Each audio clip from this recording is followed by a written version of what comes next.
All right, what's up, everybody? Welcome to Gonzo and the Judge Sports Talk Wednesday, December 7th, 2022. Got a lot to talk about. Got baseball free agency starting to really take off. NBA is getting a little bit deeper into the season. Got a couple big stars out for the Lakers.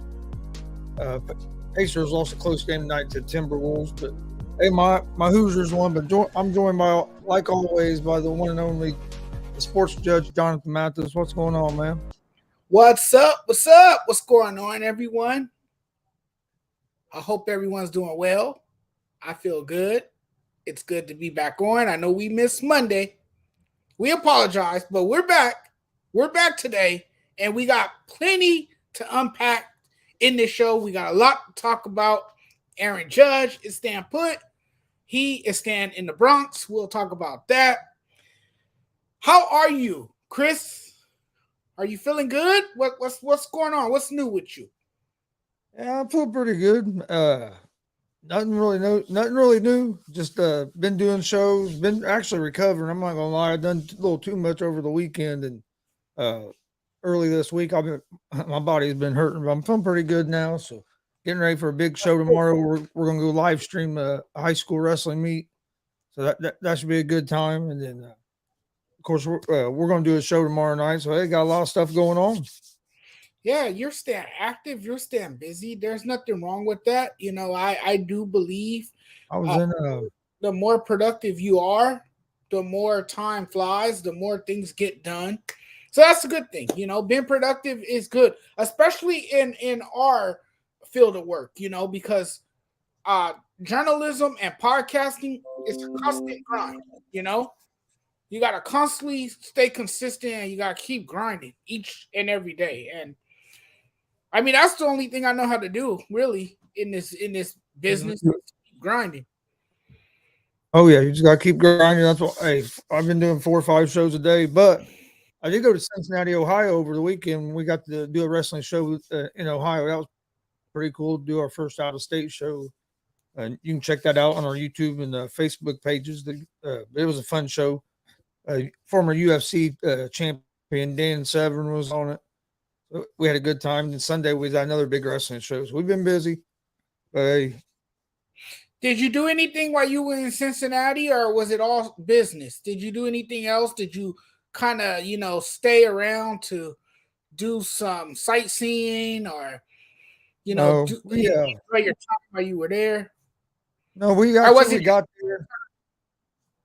We got there. We actually ate a Skyline chili, which is a big thing in Cincinnati.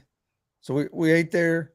It was about a block from where we were going, and then we went to the theater and started getting set up. But if we'd have known it, Reds Fest was going on that weekend, on that Friday and Saturday. I didn't know till we got down there. If we'd have known that, we'd have left earlier and went and checked out Reds Fest before we had to go set up for the show. But yeah, we drove there, done the show, and drove back home. It's about a 2-hour drive there and 2-hour drive home. Well, I would think that's something you take great pleasure in, right? The Reds Fest, because you're a Reds fan. You're a Cincinnati Reds fan. I said we'd have went to that if we'd known what was going on. Right. That would have been awesome for you. Yeah, we got into Cincinnati. I was listening to the radio, and they were talking about it. I looked at my dad and said, hell, if we'd have known now, we'd have left earlier. He said, yeah. Like, yep. Now we didn't have time because by the time we got there, we had to go get set up and everything and get ready for our show. So yeah, it was a fun time.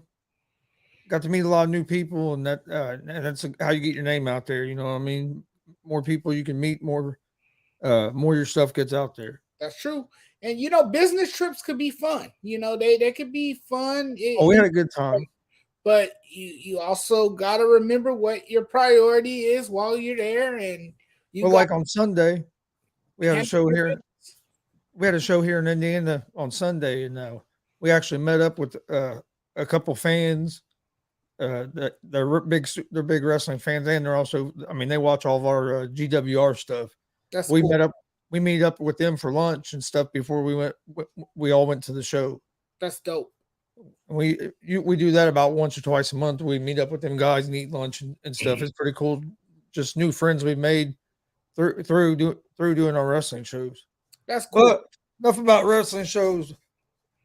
OBJ having problems with his physical. Dallas did not like OBJ's physical, and Dallas is saying they don't think he'd be ready to play this season. Do you see OBJ going anywhere, or do you think it's going to be this is going to end up being something that's going to be dealt with in the offseason? Is anybody I going think to take a chance on him right now if he's not going to be healthy? If he's not going to be able to play this year?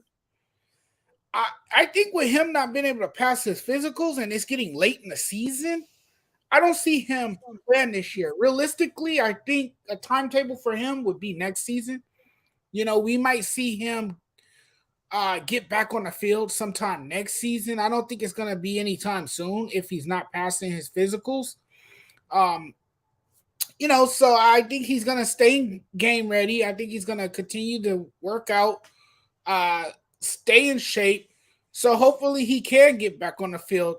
But it's a wasted year for a guy who still has something left in the tank. And I think he still has that competitive juice, that competitive fire. I think he can go somewhere and make an impact on a team. So it won't be long before he's back on a team, but I don't see that happening anytime soon, at least not now. Yeah, if they're thinking that he's not going to be able to play this year, I don't see nobody trying to be in a big Right. hurry to try to sign him, especially because he's wanting a multi-year deal. It'd be one thing if you were getting him for like a 1 year deal and you thought he was going to play some this season. He's wanting a multi-year deal, and you know when he's going to be available. So I think it's going to be something that's going to somebody will pick him up probably in the off season before next year. But I don't see him playing anywhere this year if because it don't sound like his progression is as far along as we had once thought. I know a lot of people thought it made it sound like around Thanksgiving he was going to be ready to play. Right. And, It did and sound from, like that, right? and the reports you're getting out of Dallas now, they don't think he would be able to play to maybe next season. So somewhere his progression got way messed up in the eyes of the media. Right. And signing him became a serious consideration for the Dallas Cowboys, right? Because if you add him to that offense, that takes a lot of attention off of CeeDee Lamb. And now CeeDee Lamb can get more targets. That spaces the field. That allows Dak Prescott to, fire passes all over the field. That can even make him more effective with another weapon added to that already good Cowboys offense. You have tight ends who have emerged and come out of nowhere this season on that team. A rookie tight end, that has played exceptionally well. So I think this is another weapon that the Cowboys would have liked to have. Unfortunately, it just hasn't worked out for them because you can plug Odell Beckham into that offense, and you're already going to hear people saying, "Well, this makes them a Super Bowl contender because you put Odell Beckham Jr. on the team, and that screams Super Bowl." Yeah, but that's where I think people are going a little crazy. That's assuming that Odell is still Odell. Right, because that's another thing, right? He's had 2 surgeries now on the same knee. Yeah. Nobody knows what he's going to look like out in that field now. He might be a shell of himself. I hope not. I hope he can still play at a high level, but no, I mean, we don't know. And with these reports about his physical, that even makes you think maybe more that he might not be the same guy. And I think that's why teams are going to be reluctant to sign him right now. I think, like I said, it's going to be something that's dealt with down the road because I don't see anybody signing him this year if he don't think he could play. And that's a major question hanging in the air, right? How explosive can he be? How effective will he be? We won't know until he gets back on the field. Only time will tell once he comes back. But I do think there is a good possibility he would sign with the Cowboys, just not this season. Just not this season. He will be available, but the Dallas Cowboys will always be in play. Why? Well, you think because Jerry Jones sometimes takes his chances on wide receivers like Odell Beckham Jr. What do you think about Damien's thought here? This actually isn't a bad thought. He said, "I think OBJ's best chance at this point to play football is going to the XFL. It gives them more time to heal the injury before their season starts. They don't start to February 23rd. I mean, that could be that could be an option. You go play there and show what you still got, and then then maybe he could get that multi-year deal that he's wanting because some teams would have some film on him after this injury. So actually, Damien, I don't think that's a bad idea. I think that could be something that maybe I'm not saying it's a high percentage chance it's going to happen, but I mean that is a thought that it is in the realm of possibility that could happen. That is a realm of possibility that could actually happen. I mean, he can explore his options and play and spend some time playing in the XFL. I can see that and work his way back to the NFL. He won't be in the XFL that long if he shows what he has. Yeah, because the XFL is during the XFL is during the NFL's off season. Right, and then you can play there, show them what you got, and then sign with the NFL team. There you go. That's actually a brilliant move. I think that would be it's not a bad thought. That's a pretty good thought, really, Damien. I like that. Yes. I like that too. I like that idea for OBJ. But OBJ is obviously not where we thought he would be right about now. I think he's still healing. I think he's still in a recovery period. He needs a little bit more time to get fully robust and back to being 100%. All right, what do you think about Garoppolo breaking his foot? But they're saying that it's not going to require surgery and that there's a chance he could be back this season in the playoffs. Do you think I had this 49er team, and I'll be honest, in my opinion, I had him right up there as the best team in the NFC. How do you think this injury is going to affect them? Do you think this is going to make them drop off a lot? Or do you think they're going to be able to hold steady with Purdy at quarterback in that Kyle Shanahan system? Well, see, that's the thing. I don't think it's going to be that huge of a drop-off for the 49ers. To me, Jimmy G is a game-managing quarterback. And, you and I had this conversation before. He holds things down for the offense. He does enough to get by. I don't think the 49ers are going to miss him that much. Even though, the quarterback is the most important player on the field, things are a bit different for the 49ers. And I say that because of this. The 49ers have a unique offense. They have the best defense in football. Right. That too. I was going to get to their defense. Dude, their defense is nasty. Their defense is nasty. It's ferocious for sure. But starting with the offense first, they really don't need a quarterback, even though that's the most important player on the field. I mean, I know that sounds ludicrous to a lot of people, but when you have Deebo Samuel and when you have Christian McCaffrey out there, God forbid something happens to them, you want to keep those two guys healthy because they're your offense right now. They're everything. They're the bread and butter to that offense. So now Kyle Shanahan is going to have to find more ways to get creative. He's going to have to scheme more effectively, get them more involved in the offense, and let them do the thing. The 49ers like to run the football a lot. They like to pound the football on the ground. So I think it will become a ground game for the 49ers offense. I think the 49ers have enough. Look, the division, the NFC West has been very disappointing this year. It's not one of the best divisions in football. It's not weak either, but it's not that great of a division. So the 49ers should hold on because the Rams are battered and bruised. They're beat up. They don't have their quarterback. They don't have an effective running game. Their defense is suspect. Their defense hasn't made big plays. Their defense has been a liability. So I think the 49ers will win the division, get to the playoffs. And we all know once you get to the playoffs, anything can happen.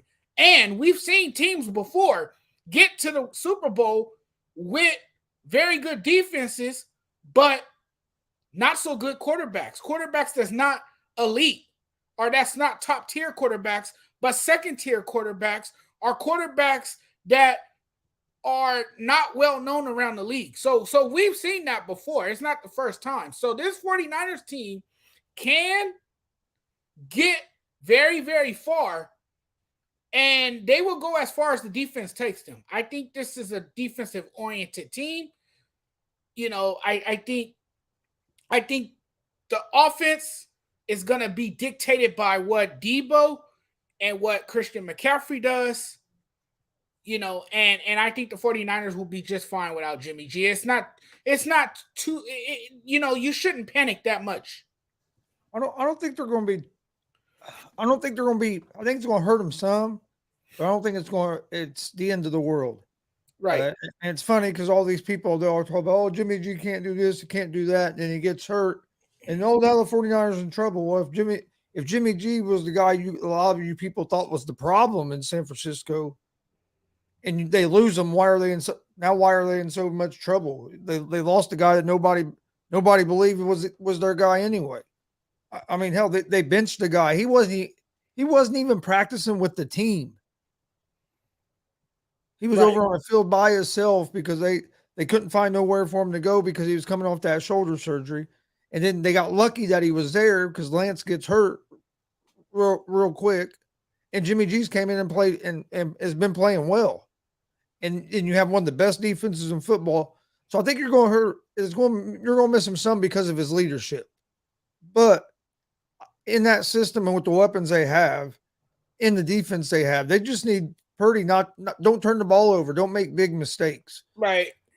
And they got to try to stay ahead of the chains, run the ball with McCaffrey. You got Samuel, you got Kittle, you got a lot of weapons.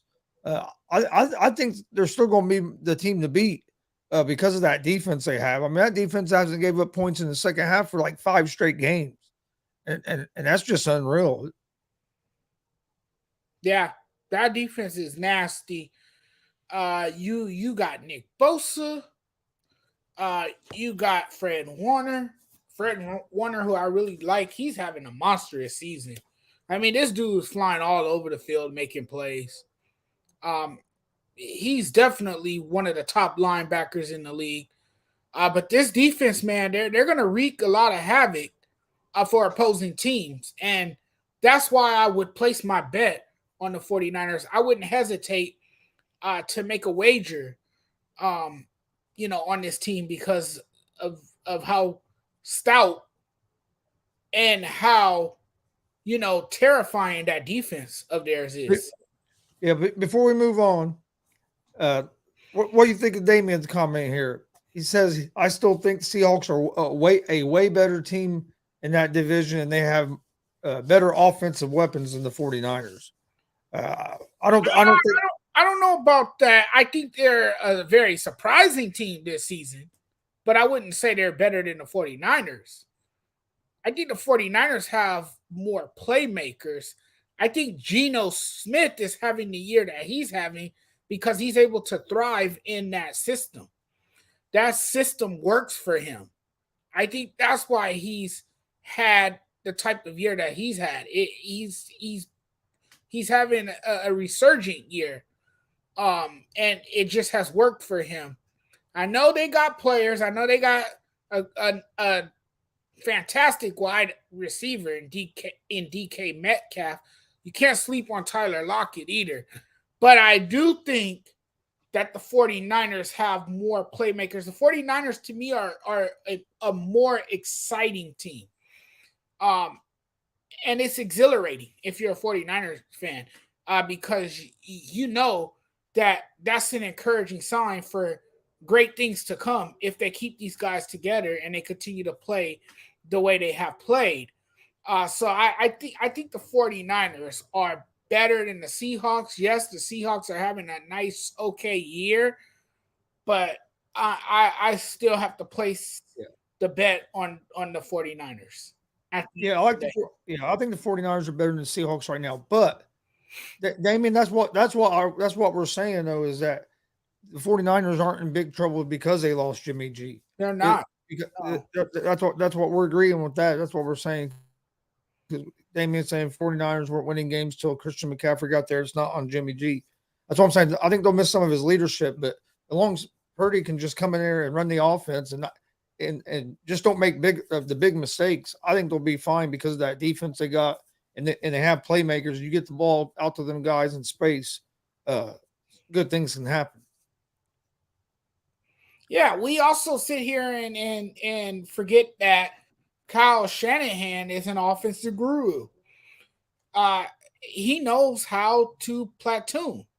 He knows how to juggle his players around and get creative with the offense. He kind of reminds you of Andy Reid, how he dials up plays and puts his players in great situations to succeed. And I think the 49ers will be just fine with the pieces that they have and with the exceptional coaching that they have and with the division that they're in. It helps being in a weak division like the NFC West, where you don't really have that Rams team on your back to really worry about because of the ailments that they're dealing with and the injuries that has piled up on that team.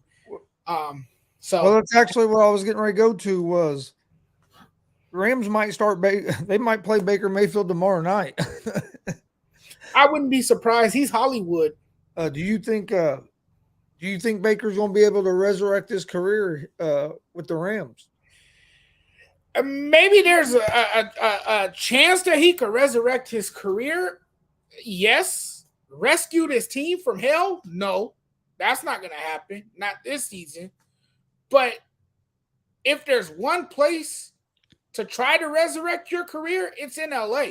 The reason I say that is because a lot of the attention will be on you now. The spotlight is beaming on you to succeed because now you're in a media driven city.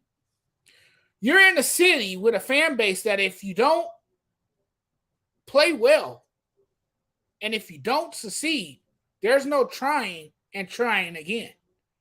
And these fans will bash you if you underperform, if you don't live up to the standard. And Baker Mayfield has struggled throughout his career. Now, I also think he's been robbed by injuries, and that has derailed, some of his seasons, the injuries, but also accuracy issues, not making smart decisions with the football. We've seen it with him, but hey, if he wants an acting career after football, he's in the right place. We see him do all those progressive commercials, and we see him on TV doing all these different commercials. He's in the right place if he wants to pursue acting after his career. Maybe he should look into that because it looks like football hasn't worked out for him. But I really would like to see the transition, and I really would like to see him make a drastic turnaround in his career. But I will say this, Gonzo, if he doesn't do it with the Rams, this is a make or break for him. And I feel like I've been saying that for a long time now about Baker Mayfield because I said the same thing when he was in Cleveland. I said that it was a make or break for him. Now I'm giving him another chance, another shot at holding it down at the quarterback position. This is his chance. If he wants to revitalize his career, here's his chance. But this is his last chance. You only get so many chances in the NFL. Before I give my thoughts on it, I want to ask you this because you're a Rams fan. As a Rams fan, did you like that? Did you like the move to pick up Baker Mayfield? But real quick before you answer that, the Boston Celtics are up on the Phoenix Suns 94-52 in the third and with 5 minutes left in the third quarter. The Celtics have hit 13 3-pointers. Ooh, that's brutal. Oh, the Celtics are on an offensive onslaught, huh? Yeah. Wow. They're firing up shots. Hey, how's it going, What's Lennon? up, Lennon? But What's no, up? as a Rams fan, did you like the move to acquire Baker Mayfield? Yes and no. Yes, because the Rams desperately need an Wait a offense. minute, wait a minute, wait a minute. You are a Rams fan right now, right? Or are you still a Yes, I Raiders am a fan? Rams fan. I couldn't remember if you were Rams or Raiders. No, I'm a Rams fan. Um, Mainly because they need an offensive spark right now. You know, the Rams need a quarterback. Like they're in serious need of a quarterback because the quarterbacks that they have now as backups, they're not the answer at all. And Stafford's hurt. And Stafford is hurt, and from the look of things, it seems that he's going to be out for the remainder of the year. It's not it's not like he's going to return anytime soon. It don't sound like it anyway. Right. We don't have a timetable for it. We don't know what his status is. So this was a move that the Rams felt they needed to make. But again, I don't think it's going to make much of a difference, even if you have Baker Mayfield at center. I don't think it's going to make much of a difference because I think the Rams have buried themselves. You know, there's no. I think it's a bit too late to turn their season around. But to answer your question, do I like Baker Mayfield? Was I a fan of this? Yeah. I mean, I guess you could say it's worth trying out the experiment, right? This late in the season, it's worth trying out the experiment to see if he can work as a backup, at least a backup quarterback next season for you. See, my thoughts on it is, first of all, I was a big Baker Mayfield fan when he was coming out of college. I loved his story about being a walk on and everything. He gets a bad. I think he does get a bad rap out of Cleveland because I think people forget how bad the Browns was before he got there. Yeah, And he was able to get that team to the playoffs and win a playoff game. that's true. People forget that. And I mean that team was winning one, maybe 0 games a season before he got there. Yeah, did he get him a Super Bowl? No. And he gets him to the playoffs and he plays injured for a season, and then they basically say, "Well, we don't want you. We're going all in on Deshaun Watson." And then so Baker goes to Carolina. He struggled. I just don't know at this point, man, if he's going to be able to resurrect his career. But I think this is his shot because you're right. He's probably going to get to play the rest of the season with the Rams because Stafford's probably not coming back. And look what Sean McVay, what everybody says Sean McVay done for Jared Goff. Everybody says, "Oh, Jared Goff ain't that great of a quarterback." That was all Sean McVay. Well, maybe we'll see if it was Sean McVay or if it was Jared Goff because Jared Goff's been playing pretty good for the Lions without Sean McVay. Yeah, So we're going to see how great of a coach Sean McVay is. We'll see if he was what was behind Goff or not. But we will see. We will see because but this is Baker's chance because even if he plays good these last 4 or 5 games, even if he don't stay with the Rams in a backup role, he might get a chance on another team. That might pick him up if he plays well these last 4 or 5 games of the season. You know what I mean? So he's really, to me, he's really auditioning for other teams to try to get somewhere next season and maybe get his career back on track because he's getting to the point where he's just going to be a backup guy or he's just going to disappear from the league. And I think at this stage in his career, he is a backup quarterback. I think he will be a great backup somewhere in this league. He has become a journeyman. He has become a journeyman because he has been now suddenly moving around the league. You know, I hate to say this. You got traded from Cleveland. I hate to say it. Right. I hate to say it, but I would not be surprised if Baker Mayfield ends up with the Indianapolis Colts next season. That's what I'm saying. He's a journeyman now. I wouldn't be surprised if he moves around. If he plays good these last 4 or 5 games, it wouldn't surprise me if the Colts if he's not an Indianapolis Colt next season. And I'm a Colts fan. I hope that doesn't happen, but I'm telling you, that would not surprise me. That's something the Colts would go do. Yeah, but you know what though? Mayfield's issues with accuracy, batted balls, and his trust in the offense is what holds teams back. And I think that's why he has kind of bounced around the league now because of that.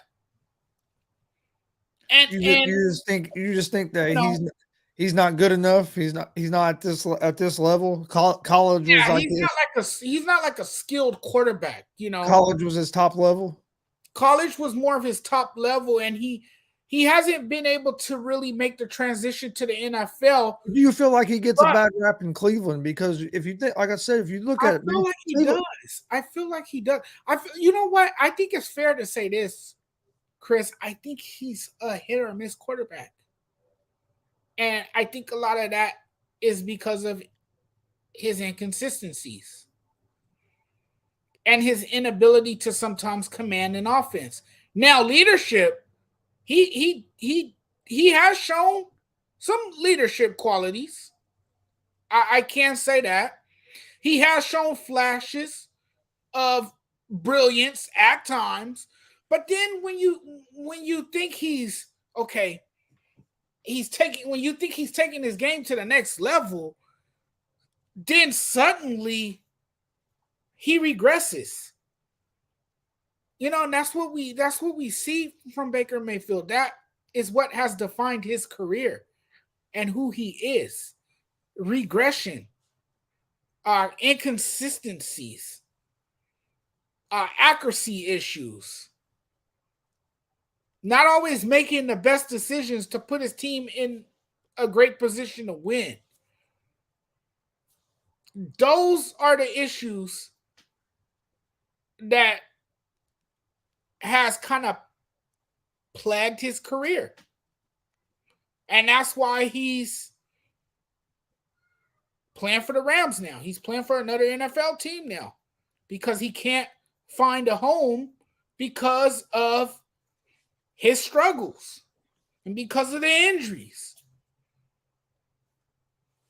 And because of his focus, he focused more on doing progressive commercials. Hey, Damien has a good point there. I'll give you that one, Damien. That was a good one.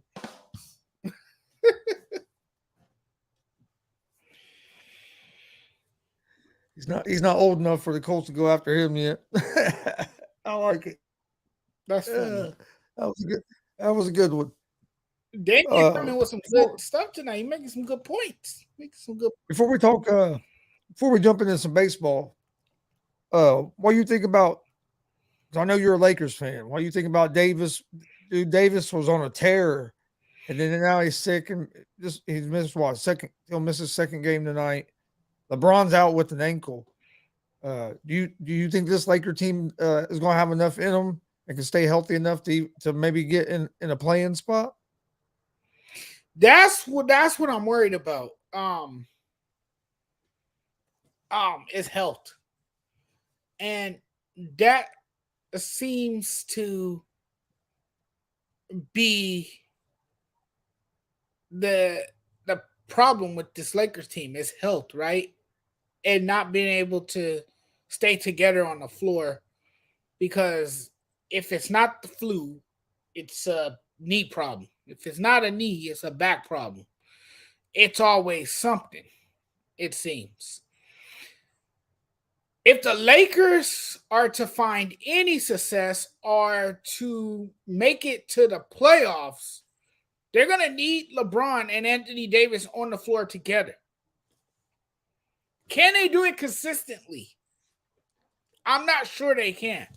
I will. Let me say this real quick. I'll tell you this. I don't want to hear Laker fans blame this season on Russell Westbrook, because Russell Westbrook has accepted his role and has been playing some good basketball. He has. He's come off the bench and he's been a spark plug off the bench for the Los Angeles Lakers. And, he gets a bad rap as well. If something does go wrong with this Laker team, which I wouldn't be surprised. He'll be the scapegoat like he was last year. Exactly. And he's been playing good basketball this year. Yes, he has been playing good basketball, been getting quality minutes off the bench. Has, like you said, he embraces his role. He knows what's expected out of him. But the Lakers are going to have a difficult time replacing important players. I know you're way out there. I know you're way out there on the West, and you probably don't see much of the Indiana Pacers team. But I'm telling you, they're a young, fun team to watch.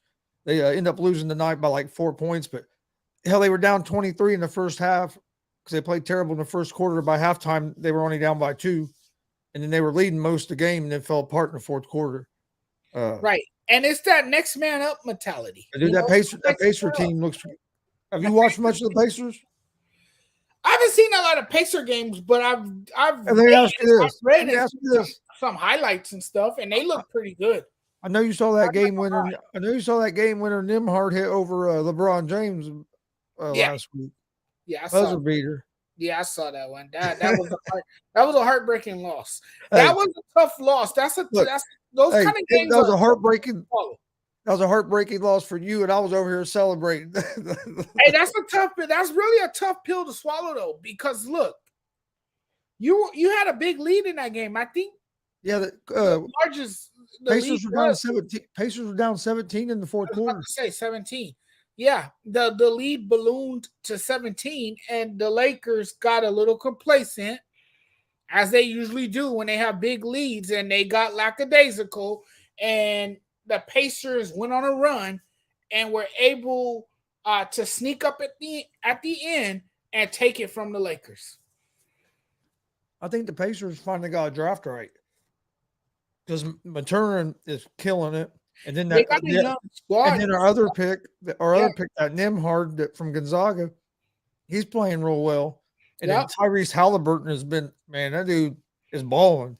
And they're starting to gel together as a team. We're averaging having 6 or 7 guys in double figures every game. So I mean, Miles Turner's playing real well. He had like 4 3-pointers tonight. They'll be silly to put him now. They'll be silly to put him on the market now.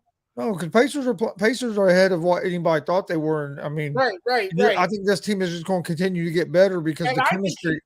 And I think he stays put. I think Miles Turner stays put now. They got a good mixture right now with Miles Turner and everybody they have, man.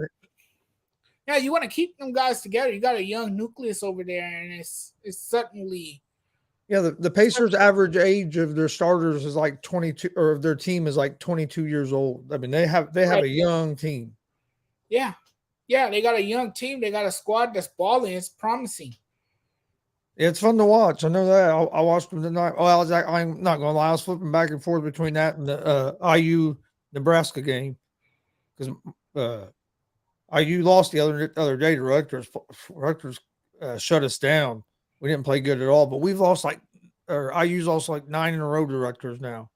IU's ranked 14th. We beat Nebraska tonight, so that's always good. It's always nice when IU basketball is back in the national rankings. Mm-hmm. Like it'd be nice to get back to the glory days, like it was when Bob Knight was in Indiana, and Indiana was one of the national powerhouses. Indiana was a national powerhouse in the 90s, though, too. They were always. Well, that's what I'm saying with Bob Knight, man. They were always a competitor, particularly in March. Yep. All right. Arkansas, the Razorbacks. Oh my God, the Razorbacks used to be up there all the time. UCLA, those schools. UConn, of course, Duke. Yep. North Carolina. Yep. But let's talk a little bit of baseball. Aaron Judge decides to stay with the Yankees. Actually, could have got a little bit more money in San Diego, and but he chose to stay with the Yankees. You think he made the right choice, and do you think the Yankees made the right choice signing a 9-year deal for like $300? It's like $360 million for 9 years. I think 9 years was too long. I wouldn't have gave him more than 7. I've been saying that for a while. I know you've heard me say that before. Do you think they made a mistake going 9 years? And do you think Judge made the right choice staying in New York, or maybe he could have went to the Padres, and look what kind of batters he'd have had around him, and it would even force Right. pitchers to have to pitch to him. So I mean, there's different ways to look at it because I mean, if you add him over there with Tatis and Soto, you know what I mean. That Yeah. would mean that you have basically murderer's row there. Murderers You're Row. going to have to pitch to him. In the Yankees, they don't have that where if you walk them, they don't have them guys that are going to make you pay all the time. So I thought that was interesting, but hey, got a big deal. But I think if he don't win at least one championship, people there in New York, people are going to call this a bad deal. It's player loyalty. Look, Aaron Judge wanted to finish his career as a Yankee. I think he wanted to be a Yankee for life. I think this is really where he wanted to be with the New York Yankees. And he bet on himself. He bet on himself. They offered him a new contract on opening day. He turns it down. He says no to it. He has a monstrous season. He has a record-breaking year. Passing Roger Morris record for the most home runs in the American League. And then he gets 61 million more than what the original offer was, which was 213 million. And look, now he gets 360 million. He hit the jackpot. He's a great poker player, obviously, because he hit the jackpot. And he went through the process. He tested free agent waters. And he kind of explored his option. He took his time. He waited a few days. He pondered his decision.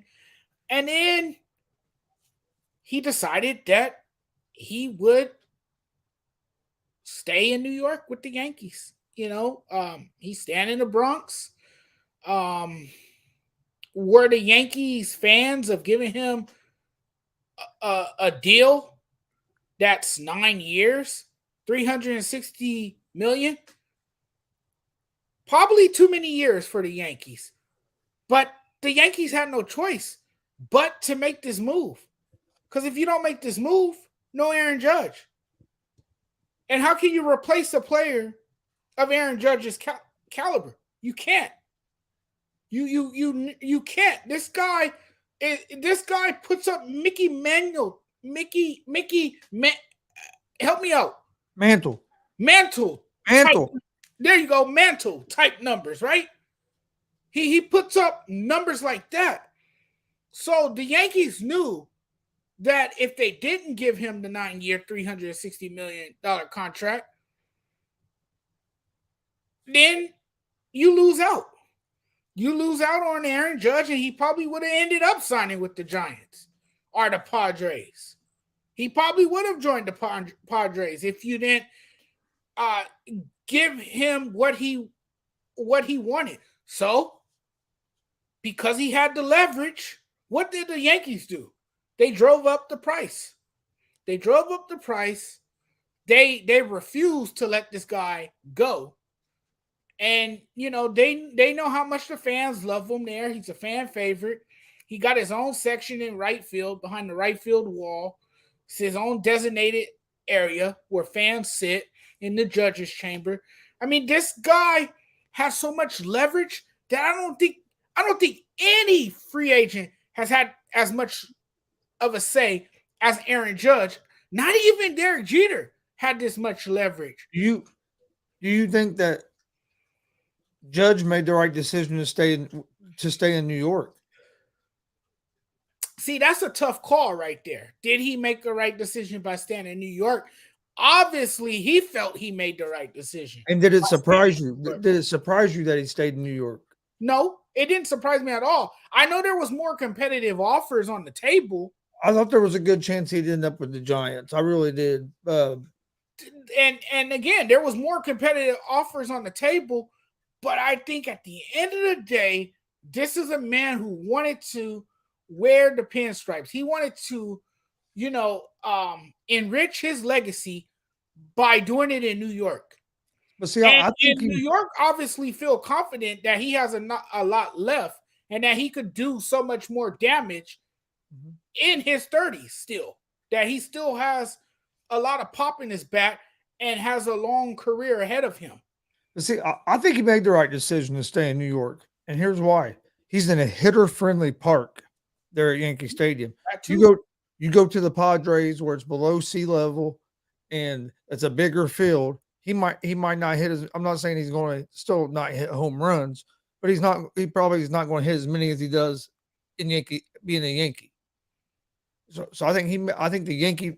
I think Yankee Stadium fits his game well because it's not one of your bigger parks. The Right. ball flies out of there well. He's a big, powerful guy.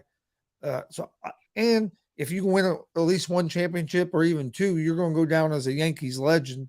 And and and even though I don't like the Yankees, if you're a Yankees legend, you're going to get talked about forever. So I think he made the right choice, but I think the Yankees 9 years I think is too many. I wouldn't have gave him. I wouldn't have went over 7. Yeah, but if you don't go over But 7, you lose out on him. they need to do. You have Yeah, a but world they need to without do Aaron something. Judge.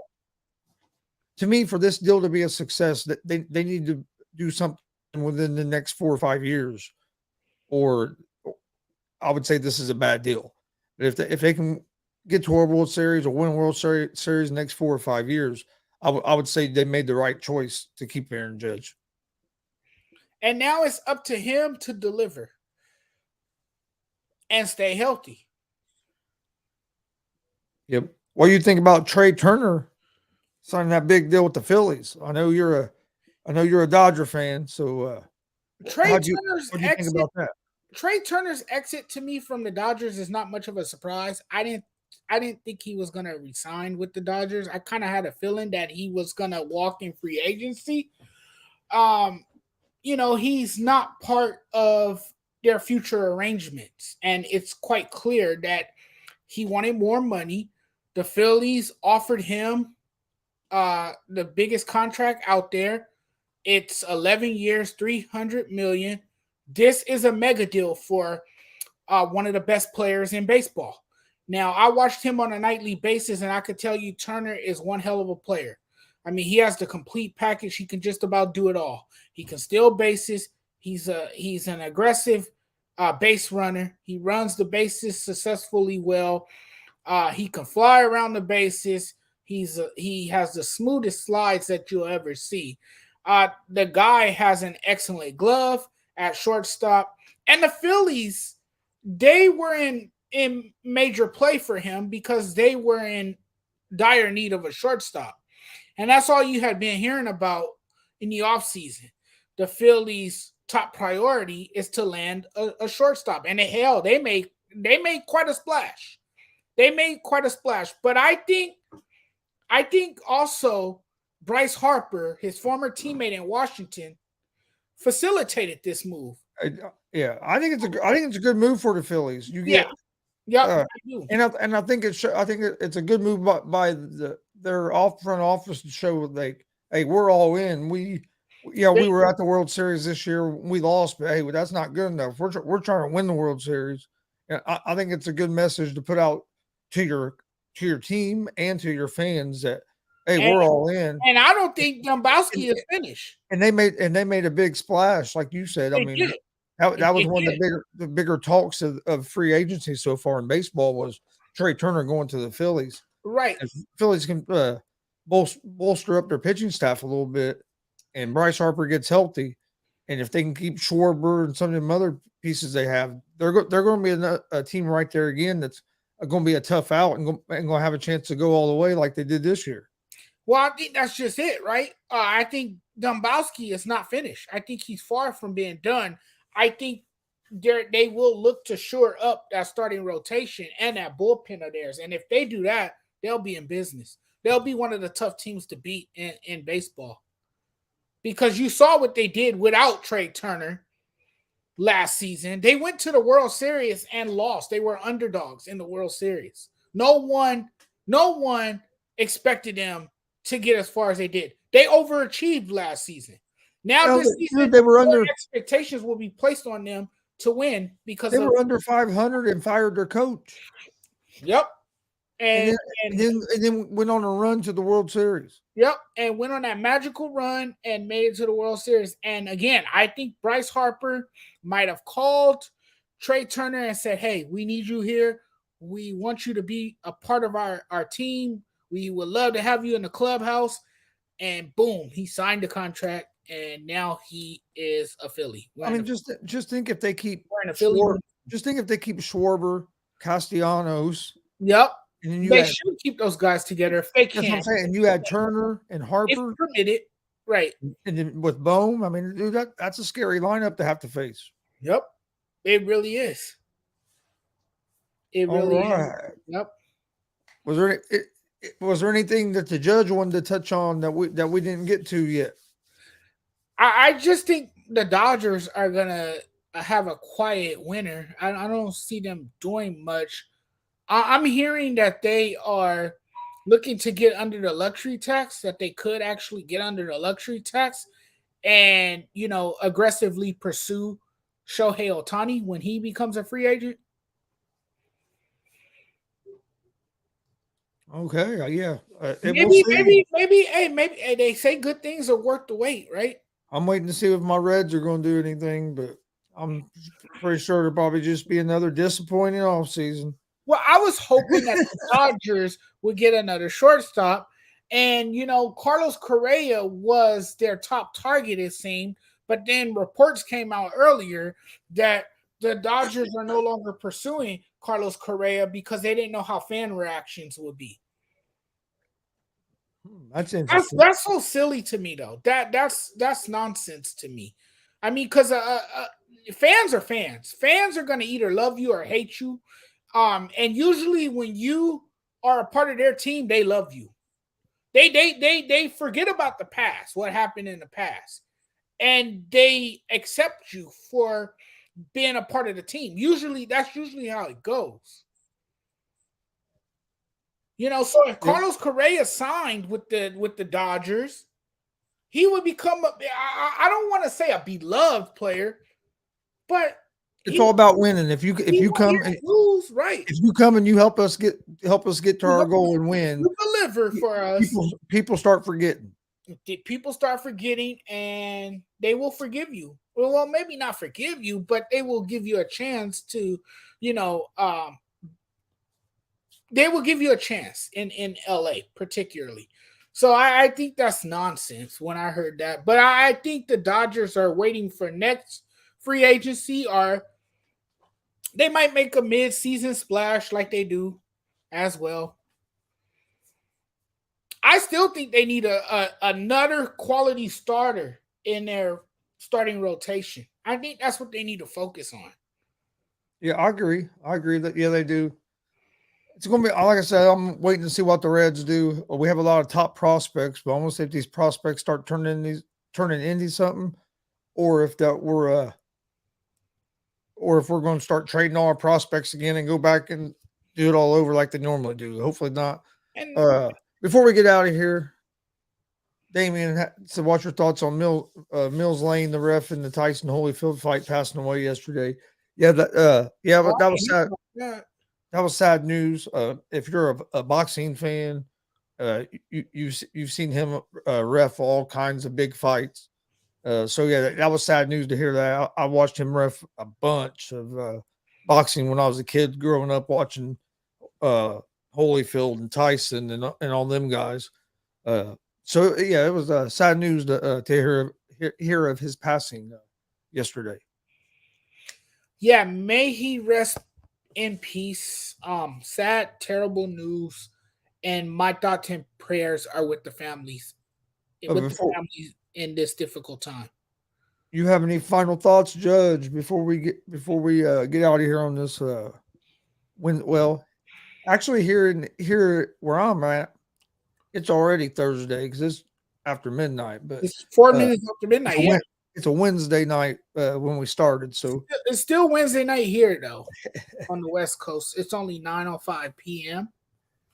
So still got a little.